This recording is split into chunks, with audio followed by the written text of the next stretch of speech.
मैं इमरान खान हूँ। दो तीन बड़ी अच्छी खबरें हैं, बड़ी खबरें हैं। यानी अच्छी खबरें तो पाकिस्तान में बहुत कम ही सुनने को मिलती हैं, लेकिन ये क्लैरिटी बहुत आ रही है इन खबरों के बाद। एक तो सबसे बड़ी खबर यह है कि जस्टिस याह्या अफरीदी को चीफ जस्टिस ऑफ पाकिस्तान बना दिया गया है। इस हवाले से मैं आपको बताऊं कि ये ऑब्वियस था।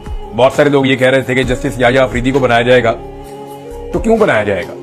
हुकूमत की चॉइस जस्टिस याह्या अफरीदी को ही होना था। जस्टिस मुनीब अख्तर साहब से बहुत पुराने नाराज हैं। ये जो हुकूमती जमातें हैं जस्टिस मुनीब अख्तर साहब के फैसलों से खुश नहीं है, और वो जितनी टेक्निकली चीजों को देखते हैं, जितनी उनकी काबिलियत है, तो उनसे खाइफ रहते हैं। फिर एस्टेब्लिशमेंट हो या हुकूमत हो, कोई भी जस्टिस मुनीब अख्तर साहब को दबा नहीं सकता, लिहाजा वो तो ऑप्शन ही खत्म था। अब आ जाए जस्टिस मंसूर अली शाह साहब। जस्टिस मंसूर अली शाह साहब से काफी अरसे से मुलाकातों की कोशिश की जा रही है। ये अब मैं आपको खबर दे रहा हूं कि उनसे मुलाकातों की कोशिश की जा रही है। मिडल मैन ने बड़ी कोशिश की कि जनाब किसी तरह जस्टिस मंसूर अली शाह साहब की मुलाकात करवा दी जाए ताकतवर हलकों में, लेकिन न सिर्फ उन्होंने मुलाकात करने से इनकार किया, बल्कि इस मामले को रिपोर्ट भी कर दिया कादी फायद ईसा साहब को कि जनाब मुझसे मुलाकात के लिए कहा गया, तो मैंने आपको बताया मेरी जिम्मेदारी है, क्योंकि जजेस बताते हैं मिसकंडक्ट हो जाता है, वरना उनको बताना होता है अपने रूल्स के मुताबिक। तो मंसूर अली शाह साहब ने किसी भी किस्म की सौदेबाजी से इनकार किया, तो उन्हें सौदेबाजी के लिए कहा जा रहा था कि अगर वो सौदेबाजी कर लें तो वो चीफ जस्टिस ऑफ पाकिस्तान बन जाएंगे, लेकिन उन्होंने इनकार किया। तो तीसरी चॉइस एक ही रह गए थे, जस्टिस याह्या अफरीदी। अब जस्टिस याह्या अफरीदी साहब के बारे में कुछ लोगों का यह दावा था कि वो इनकार कर सकते हैं।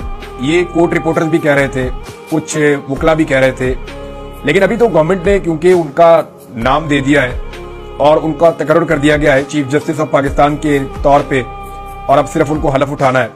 तो देखना यह है कि क्या वो ऐसा करते या नहीं करते, क्योंकि देखिए उनके पास अभी उनकी सर्विस पड़ी हुई है।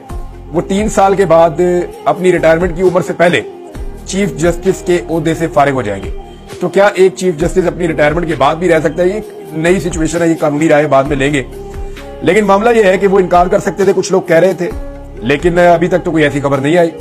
आज का दिन बहुत इंपॉर्टेंट है, आज का और कल का, तो हमें पता चल जाएगा कि जस्टिस याह्या अफरीदी इसके ऊपर क्या रद्द अमल देते हैं। आज 23 तारीख है, 25 तक कादी फायद ईसा साहब चीफ जस्टिस ऑफ पाकिस्तान है, और 26 को याह्या अफरीदी साहब जो है वो हलफ उठाएंगे। और पाकिस्तान तहरीक इंसाफ ने इस हलफ में शामिल होने से इनकार किया है, क्योंकि वो ये समझते हैं कि ये ज्यादती हो रही है।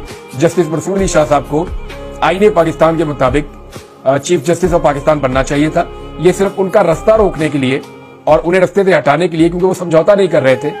देखे ना, ख्वाजा आसिफ अपने मुंह से कहते रहे, राणा सनाउल्लाह, बाकी लोग भी, कि अगर चीफ जस्टिस आ गए मंसूर अली शाह साहब, तो हमारा तो अक्टूबर के अंदर हुकूमत चली जाएगी।